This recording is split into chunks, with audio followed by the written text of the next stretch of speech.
Mi hermano, no, ¿y eso qué ha sido? Eso...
Y de uno a este no es del pueblo. Y del otro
Madre mía. Però a més a més...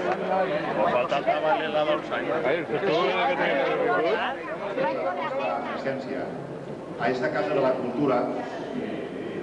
de la cultura vostra, que la regenta l'Ajuntament, que la dirigeix tècnicament un equip de col·laboradors, persones que des del primer dia que l'hem ficat a disposició dels veïns i veïnes de Paiporta han estat treballant precisament per la cultura. I bueno, en l'acte d'avui, este acte d'inauguració d'una exposició com a record d'una efemèrides que ja té 5 anys, però en definitiva la història dels bous al carrer en Paiporta és molt més antiga inclusive que el que els parla.